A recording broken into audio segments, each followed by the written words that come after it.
Hello! Now in today's video we're going to be looking at something that's been a bugbear of mine since we moved into this house, and it's this light. So what is offensive about this light? Well, it's fine, it illuminates, but the problem is it's got a motion sensor, and you'd think that's great, but it doesn't actually have a dawn to dusk feature. So basically any time of the day or night someone walks past or anything goes past, the light turns on. Now you could say, well, just turn it off. Yeah, I could do, but I want it to be a little bit smarter. So that's what we're going to do. We're going to make this light a little bit smarter and add some new features to it with Philips Hue. Probably lots of you know that I'm a big fan of the Hue ecosystem. I've got a playlist of lots of different videos which I'll put up in the corner. I can't remember which corner it is, but yeah, I'll stick it up there and you can have a little look. So we're going to use some Hue lamps and we're going to use a Hue outdoor motion sensor to make this a little smarter. Now you could say that we could maybe get a replacement light fitting. Now we could, but the thing is every single house on this estate of about 120 houses has got one of these lights. So all the houses look very nice and uniform. And whilst I would maybe like to replace the fitting in the future, I don't think I'm ready to do it now. So if we can just use a few Philips Hue bits that I've got knocking around to make this a little bit smarter, I think that will be the best solution. So first things first, we need to take this off, have a look inside and see how we can make it better. So yeah, let's do that. Now the light is actually switched on at the moment, so I need to kill the power to it. So let's do that. Right, I think that's the power all switched off, but I'm going to take this off and just test to make sure.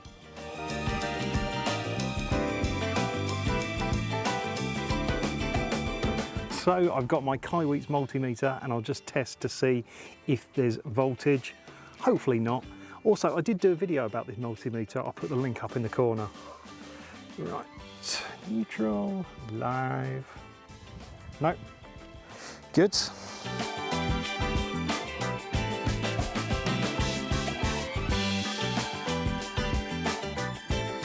Now just so we don't have any terminals sort of floating about, I'm just going to stick them in these Wagos. So that's the light safely disconnected. Let's go upstairs to the bench and have a little look at the light and see how we can improve it. Okay, so I'm at the table now and I've got the light here. Now we need to work out how it works at the moment and how we can adapt it to make it work the way we want it to be. Now basically the thing is with Philips Hue lights is they need to have power to them constantly. We don't really want to use the PIR sensor in this to turn the lights on. We basically want power going to the Hue lights constantly, and then we can use the Philips Hue outdoor motion sensor to control when the lights come on and off, or we can use our phone and app to control it. So let's have a look at what's going on inside the light. So we've got the PIR sensor there, and our line and neutral from the switch inside the house are going into here. So the live then goes into the PIR, and I can only assume it becomes a switch live or another switch live because the PIR turns it on and off. And then it goes out this way and to here, which these brown wires then feed the lamps directly. And the neutral just goes to the lamps and also the PIR. So basically what we need to do is bridge this PIR sensor out. Now we're not going to remove it because it would just leave a hole in the unit, but we just need to disconnect it. So basically the switch line and the neutral are now going straight into the lamps rather than via the PIR sensor. So we need to disconnect this chop block. So that is the live that used to go into the PIR. And now we need to undo this little chop block here.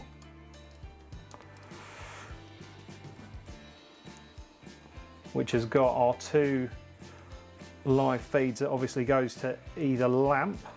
So we can put the chop block on this one instead.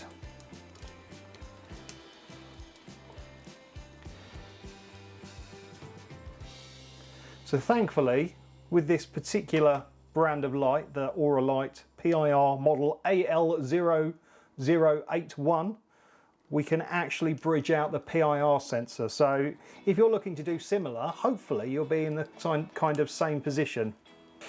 Okay, so now we have got our live and neutral that will be feeding straight into the lamps, which is what we want. And we've got these two guys sort of flapping around.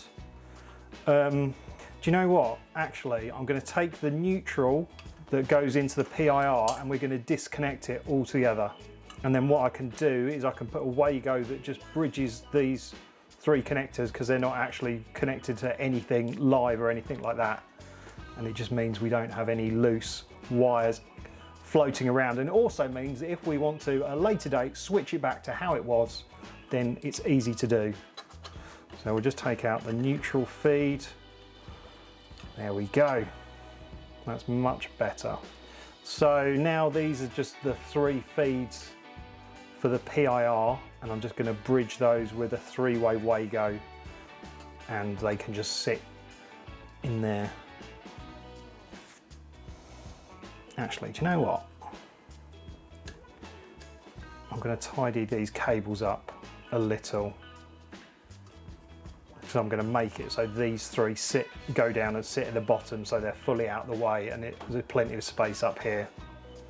Right, okay, so we've got these three unneeded connectors now, but we can just bridge them all out with a Wago, hopefully.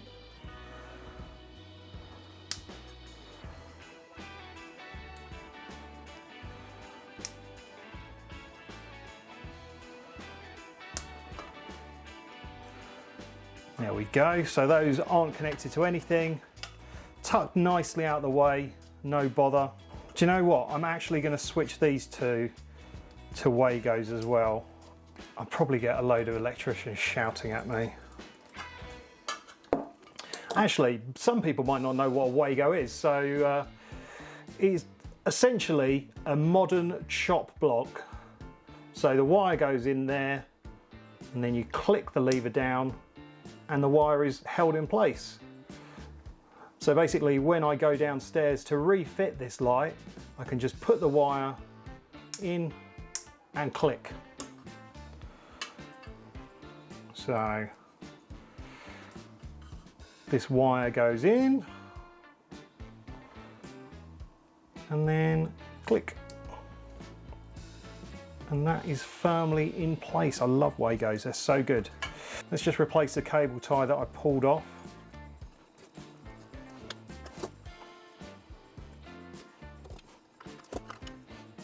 Okay, so there we go. We have essentially made this light so it's always switched on, which you probably wouldn't want under normal circumstances. Now, as I mentioned earlier, Philips Hue bulbs need constant power to them for them to be able to work as you want them to.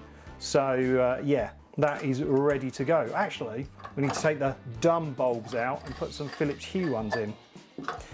So I've just got Philips Hue white ambience for now. I would really love to switch these out to colour Hue lamps. The colour Philips Hue lamps are around 50 quid a piece. So yeah, but I think at Christmas and like Halloween, it would be nice to make it so like at Halloween, the light comes on red when someone comes to the door. And at Christmas, maybe use a red and a green, maybe make it look festive. So yeah, I just need to take the cans off.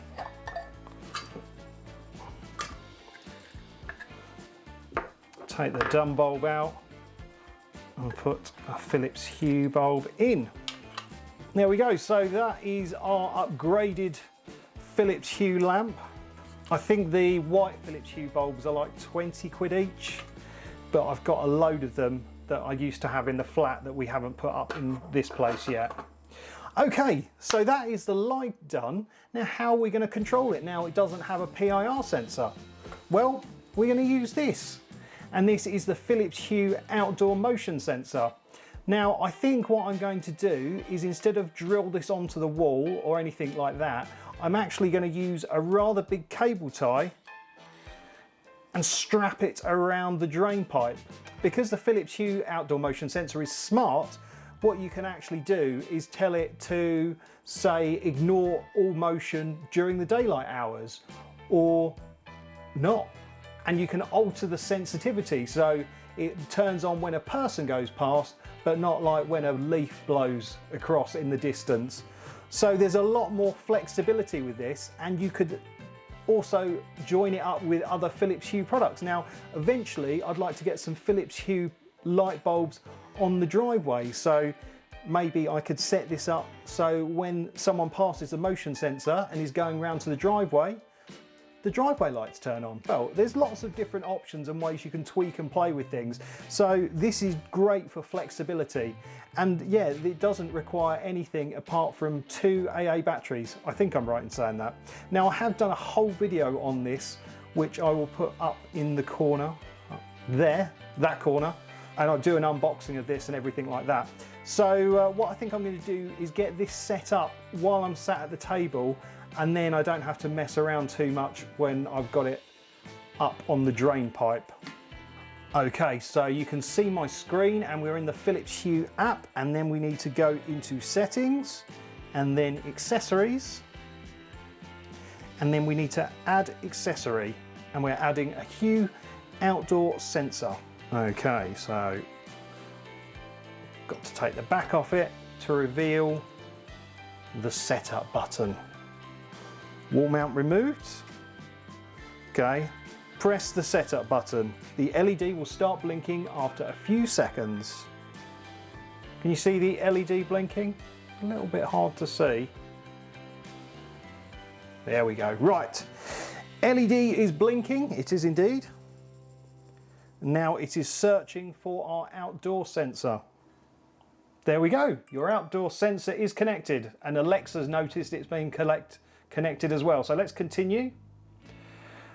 Okay, so it's asking for the room where the sensor will be used. Now, we don't actually have a room ready for this yet. Okay, so we need to go and add a front garden. Let's do that. So go back to home screen, add a new room or zone. We will do that. What would we like to add? It counts, although it is a zone of sorts, we're going to add it as a room. So we will call it front door. There we go, front door. That's good. Done. Okay, so we won't add any lights yet because we haven't configured these bulbs, so we'll skip that setting. So now if we go into settings and then into accessories, we've got our Hue Outdoor Motion Sensor 1, and we can tell it where it is now. It's going to be, there we go, that's interesting. Okay, so I've learned something here. We can't configure this until postman's here. Someone's at the front door. That was the doorbell and the post lady, and we've got a box from Hyperoptic. I'll be covering this in an upcoming video, so make sure you subscribe to the channel because I think that's going to be fun. So anyway, let's get on with this. Right, so it seems that we can't fully set up this until we've got some lights added to our room, which is fair enough. So well, this is ready to rock and roll. We don't need to press the setup button again. So the theory is we should be able to thread this massive cable tie through and attach the motion sensor to the drain pipe. I think that's got enough drain pipe girth. Okay, so now we need to take the light downstairs, connect it up, and get it configured. Now, before I do that, I just want to say, please do consider joining this channel. Joining the channel costs from 99p a month, and it helps support this channel grow, and maybe I can get the Hue colour bulbs to put in my outdoor lights. Who knows, but basically any money that I get from people who are members of the channel, I invest in and buy things like Hue bulbs. So yeah, please do consider supporting the channel. But if you don't want to pay out any money, then just subscribe. Subscribing is completely free. Just click on subscribe and then hit the bell icon and you'll get notified when any other videos go live. Anyway, let's go outside and get this all plugged in and finished off. Okay, so I'm back outside with our modified light. We just need to get it connected back up and then get the Hue bulbs configured. So let's wire it back up.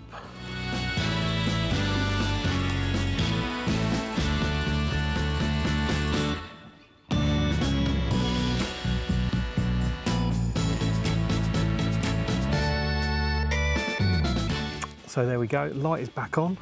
Just got to put the power back into it so we can configure the motion sensor and the lamps.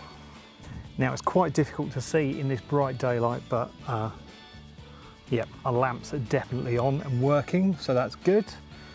Let's go over to the drain pipe and get the motion sensor installed. Okay, so we want the motion sensor sort of pointing near the front door. I think that'll do. Let's go and sit by the door and get it all configured. Okay, well, let's make it so you can see my screen for a start. Right, so let's go into the front door and we're going to add some lights. We'll add a new light and we'll press search.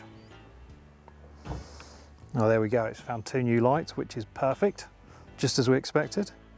Okay, so let's start configuration. Okay, so this bottom one is changing colour. It's really hard to see, but it's definitely the right one. Okay, so we will call that front door down. Okay, and then we can add that light to the front door. And then we know it's found the other one, which is going to be called front door up. Save. That's definitely worked. Excellent. So now we've got our new room, which is front door. And now we can hopefully add the motion sensor to it. So let's go into settings and then accessories. Right, we can change it to front door sensor. Save. And then we can tell it where it is now. So it controls a room. And we have got the front door. Excellent, that works as expected. And here we can alter the settings. So we'll change the daylight sensitivity. So we'll keep it about halfway, so basically when it's dark, the light should be triggered. But at the moment it's very bright, so it won't be. And here you can tell it what happens during the day or during the night. Now obviously that depends on what you've got set up. So obviously with it being so bright, on the daylight sensitivity at the moment, it won't trigger no matter what. So I'm just going to turn down the motion sensitivity to low so it doesn't trigger for everything anyway. So I think I'm going to leave it set up as is. So between 8 and 11, if there's not enough daylight, then it will turn on and the lights will be bright. And between 11 and 8 AM, it will turn on, but the light will be dimmed. It just makes it a little bit more ideal for the conditions. So if you're coming in late at night, you get a nice warm glow rather than a very bright light in your eyes. And then after 5 minutes, actually let's make it after 2 minutes, we'll make the front door turn off. So basically the way it will work is if there's not sufficient daylight, then the motion sensor will work, and when it detects motion between 8 AM and 11 PM, it'll be a bright light, and then between 11 PM till 8 AM, it'll be a dim light, and it will stay on for 2 minutes and then go off if there's no further motion detected. So that seems like a pretty optimum setup. So for the price of a couple of Hue bulb and a motion sensor, I've made this light smarter. Now obviously If you're going out, then you'd have to pay, say, £20 per bulb, and I think it's about 30 quid for the motion sensor. So it's not a cheap way of doing things. So you've essentially upgraded your light for £70. I've got the things laying around, and as it was, this light didn't work for us. So I've made it a little bit smarter, and it also means that it will integrate nicely with the rest of our Hue stuff. And at some point, I imagine we will replace this light with something a little better, but probably not for a year or two. But yeah, I'm hoping to get some Hue lights on the driveway and, you know, really build up the system, and I think it's going to look awesome. Right, okay, well, before we go, I guess I should show you it working at night. So I'm just standing outside the house. I'm going to walk towards it and hopefully the lights will turn on. That's the idea. They should do a nice gentle fade up as well. Look at that. Oh, I'm really pleased with that. Okay, well, there we go. That's the end of the video. Thank you so much for watching. Don't forget to like and subscribe. But for now, it's game over.